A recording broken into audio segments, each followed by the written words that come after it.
it's Affy, and today I am here to do my March wrap up. I read 8 books in March. One of them was a DNF, so I guess I read 7.5 books in March. Not as many as I've read the last few months, but I was in a bit of a slump. I was putting together my library the first week of March. I took a whole week off of work and spent that entire week putting these bookshelves up or bookcases up and painting them, and it took a lot of work, and I was just so tired by the end of every day that I barely read that first week. And it threw me into a reading slump. So I just didn't read as many books as I've been reading for the last few months. It was still an okay month. I have, I believe, 2 5-stars. So I did at least get some really good books in. But I would say as a whole, it kind of sucked just because I didn't have the time for a little bit there. And then once I did start reading, like, I have a DNF. It took me like days to get through certain books. So it was just kind of all over the place. I'm going to stop talking and just hop right in. So the first book that I read in March is by Lorraine Heath. This is In Bed with the Devil, and this was the first book in the Scoundrels of St. James series. I'm going to step back on the back there. And this book had a really interesting premise. We have a heroine who, her best friend is being abused by her husband. This man has lost 2 wives mysteriously, and she's really worried that her friend might be the next wife that he mysteriously loses. So she goes to our hero named Luke, and the heroine's name is Catherine. Sorry, I forgot to mention that. So we've got Catherine and Luke. And she goes to Luke to ask him to murder this man. She specifically goes to him because everyone assumes that he killed somebody years ago when he was young.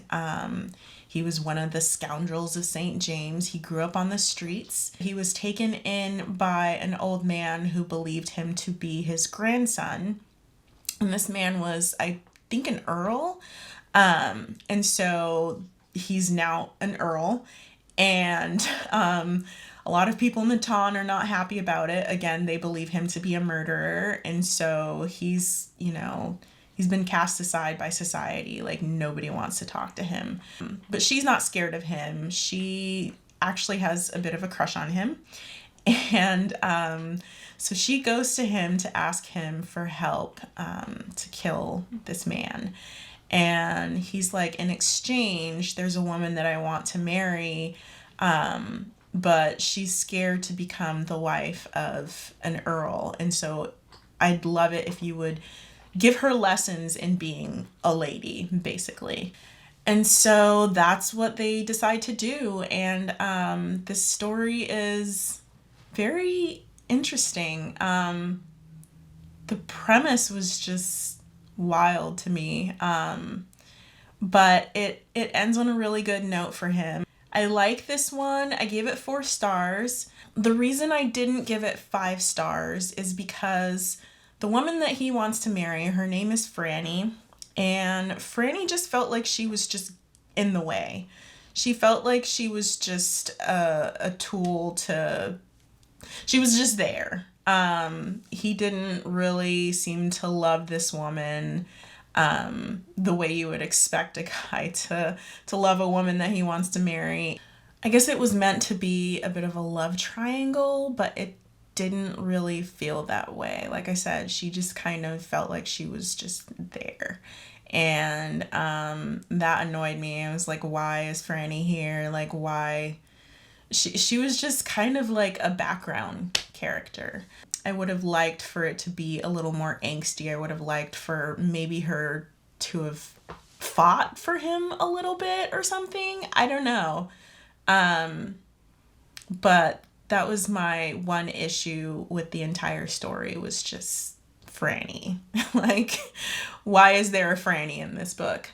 So the next book that I read in March is a book that I really, really enjoyed. I gave this one 5 stars. This is by Lisa Kleypas. This is Devil in Spring. This book is about Sebastian and Evie's son and Pandora Ravenel. So we've got Pandora and Gabriel, who is Lord St. Vincent. He is the son of Sebastian and Evie. So he's the new Lord St. Vincent. And in this, we have a super, super meet cute. So I love the way these two meet. Basically, Pandora is at a party and her friend asks her to go try and find a necklace that she lost in this room. And so Pandora goes in there to find her friend's necklace and she gets stuck trying to pull it out. And Gabriel finds her and is basically trying to help her get out, and they get caught. And so now they basically have to marry. But Pandora is just adamantly like, I don't want to marry you. Like, I'm not going to do it. She loves playing board games, and she has made board games and wants to basically get them printed and sell them. And so she's like, if I start my own business, my husband will take all of my money, and I don't want that. So I'm not going to get married to you. It doesn't matter what you say. So he and his family invite them out to the country, and this man woos her. I'm like, oh my gosh, I love Gabriel. Gabriel is so awesome. But slowly those walls start to come down and Pandora falls, and she falls hard. And this book was so good. I was smiling reading this book. Of course, we've got Sebastian and Evie. They come in as his parents, and they're such cool parents. I love them as mom and dad. Like, they're good parents. Pandora has this habit of making up words, and he just finds it so cute. He's like, he just finds her like cute and charming and, you know, just funny in general. Like, everything she does, he's just amused by, and you can just tell by the way he responds to her that he just finds her to be so funny.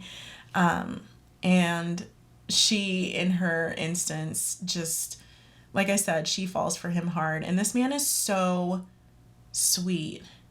This man is so sweet. I love Gabriel. He's like book boyfriend goals. He's just so sweet. Like, so far in this series, we have Reese Winterbourne and we have Gabriel, and between the two of them, like, I'm having a hard time deciding which one I would pick. But Gabriel is just, he's so loving, and he's just open to whatever she wants. Like, she's like, I don't want a husband that will take my money. And he's like, why would I take your money if we were to get married? Like, you worked hard for that money. I wouldn't mess with it.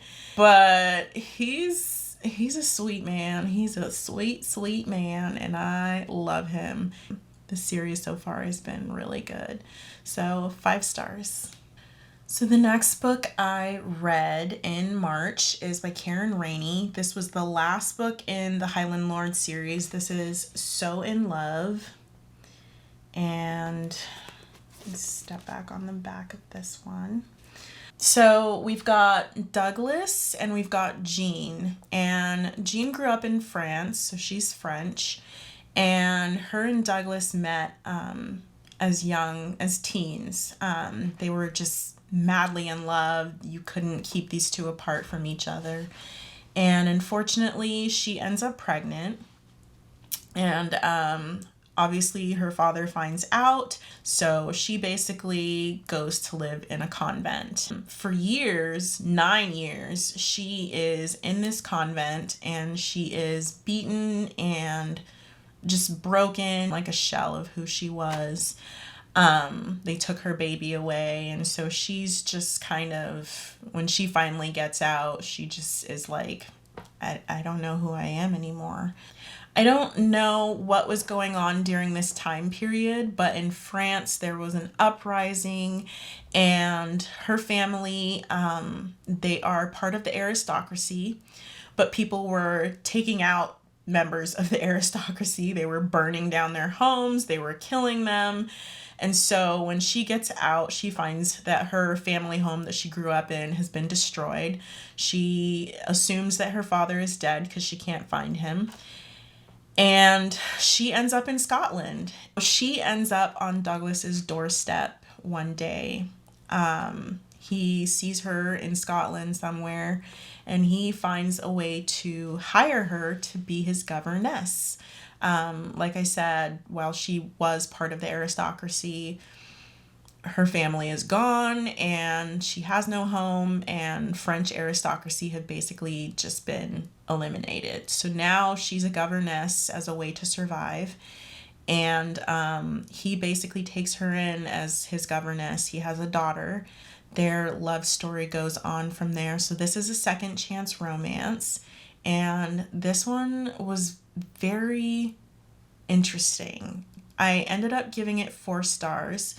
I did really like it, but there was just something about it that made me not give it 5 stars. I kind of had an issue with the way that she wrote the flashbacks. Like, she just kind of wrote them into the story.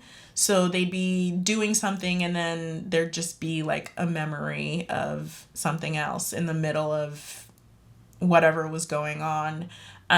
Instead of there being like actual full flashbacks and then jumping to the current time period. For me, that was kind of weird. I didn't really love that. But Douglas is so upset with her when he sees her again. He assumes that she got rid of their child, and so he's just like, how could she do that? And, you know, what kind of mother is she to just get rid of her child like that? You know, he couldn't find her, and so he just assumed that she had abandoned their child. They take so long to talk to each other about what happened during the years that they were apart. And I think that was the other thing that annoyed me about this book. You know, she's very tight-lipped about everything that happened to her. Like, she won't talk to anybody about it. And he's still upset with her and won't tell her that. And it's just like, please talk to each other. Let's just get this over with. Like, you guys could move on so much quicker if you would just talk to each other. So that was the other thing that kind of irritated me, but I did really like it. And I like this series as a whole. This was a really good series. I think I gave most of the books 4 and 5 stars. I might do like a review of the entire series at some point.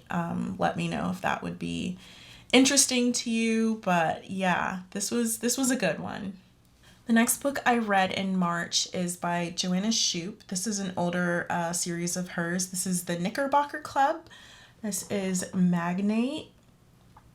And this is the first book in that series. In this book, we have Elizabeth and Emmett. And Elizabeth goes to Emmett. He's a business magnate. She goes to him and asks him to basically invest in a business that she would like to start. She is very interested in investments, and she feels like she's good enough at them that she could run investments for other people. And at first he's like, I don't understand, like, why don't you go to your brother? She can't go to her brother. Her brother does not believe that women should work. He just kind of brushes her off and is like, you can't do that. Like, you're going to make our family look bad. And so she goes to Emmett, and Emmett agrees. He's like, I'm going to give you money. And if you can triple your profits within 3 weeks, I will help you start this business. And so they have dinner to seal the deal. And her brother finds out and he's like, don't you dare go near that man. The 3 weeks go by and they meet again for dinner for her to tell him like how much money she's made. And, they've kind of been mutually pining after one another. And during this dinner, they're in a private room and they start making out, and her brother catches them. They basically have to get married. Her brother throws a fit and he basically forces Emmett to marry his sister. So they get married, and Elizabeth is not too happy about it. Emmett is not too happy about it. Even though they were attracted to each other and they had all this mutual pining, neither of them were ready to get married. But on her wedding day, she's starting to feel good about everything. And then she finds out that her brother had to force Emmett to marry her, and she is not happy about it. And things basically take a nosedive from there. This one was interesting. I ended up giving this one 4 stars. I liked Emmett, but he could be a little annoying at times. He's one of those men that's like, I don't feel like I deserve you, so I'm going to push you away. He does one of those type of things, and he could just be a bit of a brat at times. I felt for Elizabeth because she goes in trying to start a business and ends up a married woman at the end of the day. And that's not what she wanted. I liked it. I just wish that Emmett was a little bit less, I wouldn't say he was cold, but he had moments where he could be very distant with her. This was a good start to the series. I gave it 4 stars, and yeah, I like this one. The next book that I read in March is by Stacy Reed, one of my favorite authors. This is a really popular book right now. This is An Earl to Remember, and this is an Overboard retelling. We have Georgiana and Daniel, and Georgiana is a cook. She gets hired for a yacht party, and this party is for Daniel's mistress. Georgiana makes all this specialized food for his mistress and personally delivers it to her room. Well, Daniel is in that room, and he was expecting like a threesome or something with these other women, and he assumes that she's one of these other women, and he is all over her, just making out with this girl. She's like, I don't know what's happening. Oh my gosh. And his mistress catches them, and she basically finds a way to get Georgiana fired. So she's lost her job. She really needs the money. It's just her and her sisters. Their parents are gone. And so she's really upset because she was going to make so much money off of this job. Later that evening, he's fighting with his mistress and gets pushed overboard. She gets upset and she shoves him. He gets pushed overboard and washes up on the shore near where Georgiana lives. He's lost his memory, but Georgiana is the only person that he recognizes. She basically is like, I know you. We've been together before. And she's like, no, we haven't. What are you talking about? No, we haven't. And he's like, yes, I do. Like, I've been with you. So she's basically like, he's my husband. We got married in a whirlwind romance this last weekend. And, that's why he's saying all those things. So she takes him home to her home in the country where she lives with her 3 sisters. And she basically puts him to work. They have all this stuff that they need done around the house, and she puts him to work as if he's a stable hand. And he keeps thinking to himself, like, I don't feel like this is me. Like, I don't feel like I'm supposed to do these things. I don't feel like this is who I am. She starts to feel really bad about it. But she's like, I already told this lie. I'm going to have to go with it and just hope he doesn't remember. But obviously at some point he does get his memory back, and things get pretty interesting at that point. He's one of those men who he loves to gallivant, and he loves being with women. He loves to do like 3 ways and 4 ways and just get in them pants or under them skirts, I guess. He's very much a ladies' man. He flirts, and he has a dirty mouth. This man has a filthy fucking mouth, and my jaw was dropping at times. He's very interesting when he's not being a class A rake. Like, he's actually a really good person, I guess. I'll put it that way. I like him as a person. I thought he was a really good guy. He just really loves to get under them skirts. Like I said, he is a freak. He is a freaky deaky man. So I ended up giving this one 5 stars. Loved it. Amazing. I like Stacey Reed. Her stories are just always fun. And this one was no exception. It was really, really good.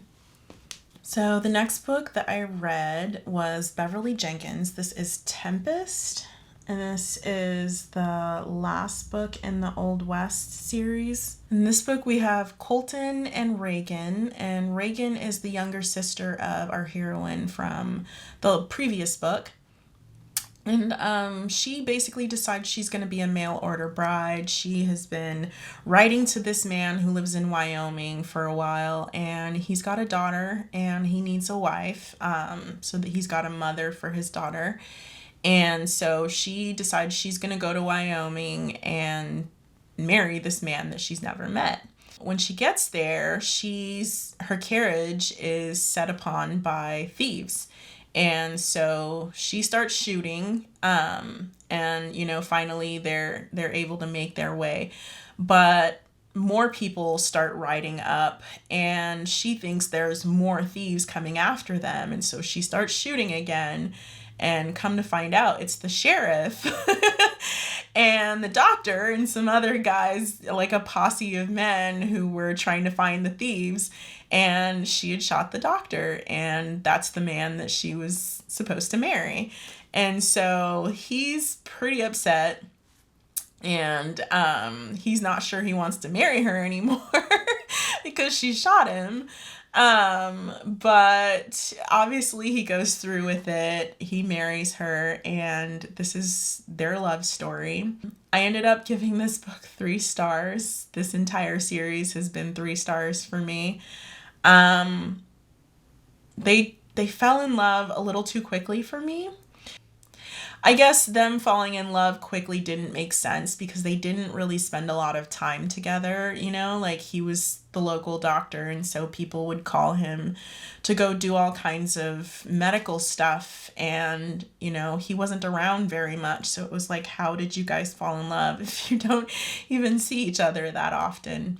Yeah, the other issue that I had with the book was the fact that there wasn't enough emphasis on the actual relationship between the two of them. Like I said, he was always busy with work, and she was always busy with taking care of his daughter.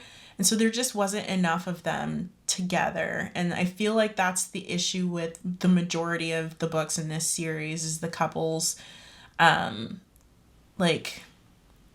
it doesn't feel like the book is about their relationship. It feels like it's about other things, and there happens to be a romance in the book. So in this one, there was a lot of stuff about them going to the dressmakers and meeting all the people in town, and,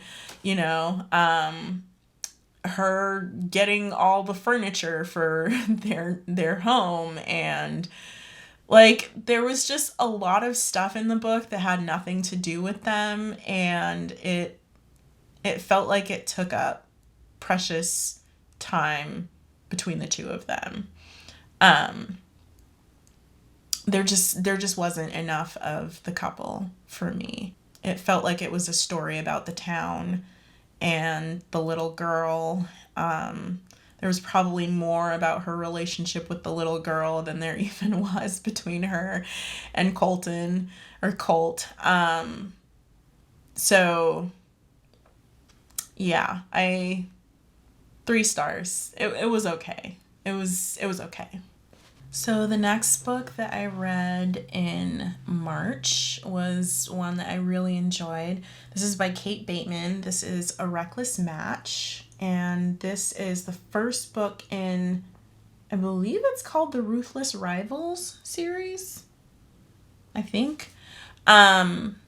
This book was hilarious. I love this one. So we've got Griff and Maddie, and their families have hated each other for centuries. And there is a dispute about some land between their two properties. And so every year, it was decreed by like a king or something that every year a representative from each family would meet on that property and shake hands, and basically that would be an agreement that they're going to cease fire, I guess, kind of continue keeping the peace between the land.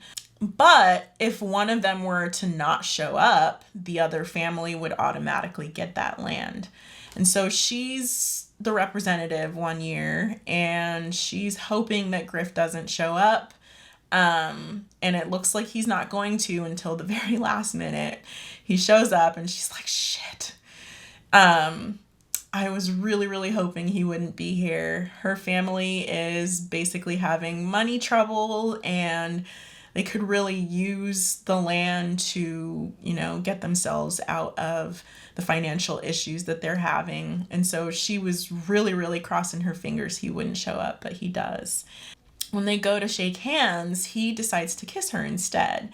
And they have known each other since they were children. They grew up in the same area, and so they knew each other as children. And he loved making fun of her, like, constantly. This boy was so mean to her as a child. And so she's kind of like taken aback, but she did have a little bit of a crush on him. And so, the kiss has her all aflutter, and she's like, oh my gosh, what just happened? Griff just kissed me. It's pretty interesting. So things start to happen after that. I don't want to ruin the story.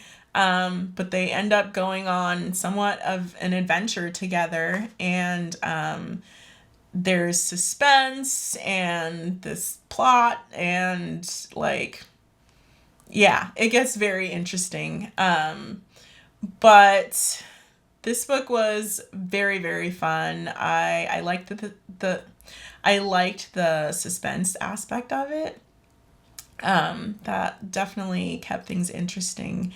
And the banter between these two was just so good. He's hilarious. I really like Griff. He's a flirt. He's definitely one of those guys that's like, he's always got something witty to say. I can't complain. I gave it 5 stars. It had me giggling a lot, and, I have no complaints. A lot of the best jokes in the book were the ones about kind of the hate between the two families. Just the jokes people would make about that were so good. Like, this book was funny. This book was really funny, and I love funny books. I love funny stories. So, that in and of itself, just for me. I'm really, really looking forward to the rest of this series after having met all the other characters. I'm really looking forward to the next 2 books. So, yeah. So the last book that I attempted to read in March is by Elizabeth Hoyt. This is the first book in the Maiden Lane series. This is Wicked Intentions. And this one was not a hit for me. It was not it. I got about halfway through the book, and it took me about 4 days to get halfway through the book. I was struggling to get through it. Didn't want to pick it up, and finally, once I got to the half point, was like, I'm not going to keep forcing myself to read this book. It's just not working out. I had an issue with the hero. He was a dick, and I didn't like the way he treated the heroine. He would like, he would say like messed up things and mean things to her just to like see what her reaction was, and he'd get like a kick out of that. And I just thought that was so messed up. And as far as like the suspense aspect of it, like they just kept doing the same thing every day, and I was like, can we do something different? We've got a widow here and a Lord Care. He's looking for a murderer, but he doesn't know who he's looking for, and he's basically asked her to help him catch this murderer because she lives in the neighborhood where the murder happened. It's his mistress was murdered, and he's trying to find her killer. So they go out almost every night to go search for this killer that he doesn't know who he's looking for. And it was repetitive. The hero was a dick. If I had to give it any stars, I would give it 2 stars because, you know, it's a book, but it's not a good one. I really struggled with this one. So, yeah. All right, everybody. So, thank you for being here. Give me a star emoji to let me know you've watched till the end. And let me know if you've read any of these books, how you felt about them, if there's anything you're currently reading that you think is interesting. I love checking out recommendations from you guys. So yeah, leave some comments, and I will see you in the next one. I have a haul coming up for you. So that should be fun, but hopefully this was a good one, and I will see you next time. Bye.